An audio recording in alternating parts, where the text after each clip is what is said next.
Hello, I'm Bernard Hickey from NZers and welcome to an economic weather report brought to you in association with ASB.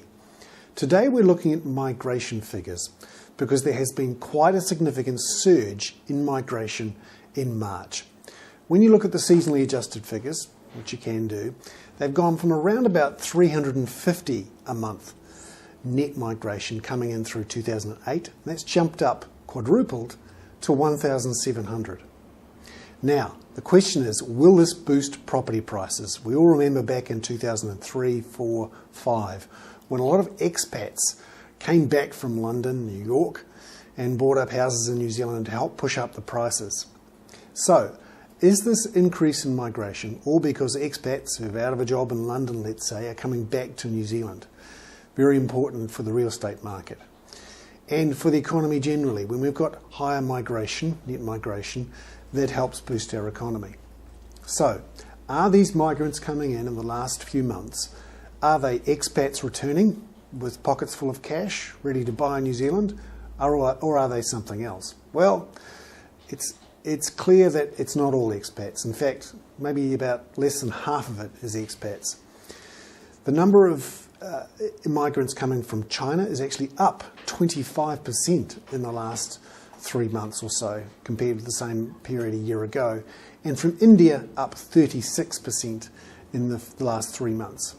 Now this is in large chunk because a lot of those are students on student visas, even though they're classified as long-term migrants.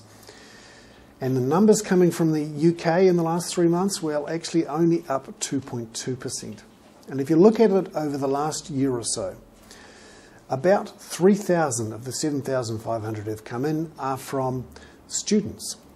So when you look at it and you look at New Zealand citizens, so these are the expats coming back, a large chunk of the improvement of about 1,300 in the last year or so, a large chunk of that are fewer people leaving New Zealand, this is in terms of net migration, and some people returning.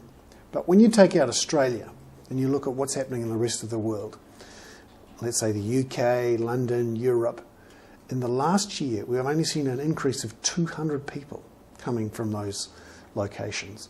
So this idea that we're seeing a surge of expats coming back from the rest of the world to New Zealand, not necessarily true, and not certainly to the same extent we saw it through 2002, 3, 4, 5, where over that period we saw a 30,000 increase in the number of people per year coming back from overseas.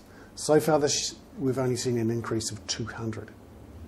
I'm Bernard Hickey. That was a special economic weather report brought to you in association with ASB.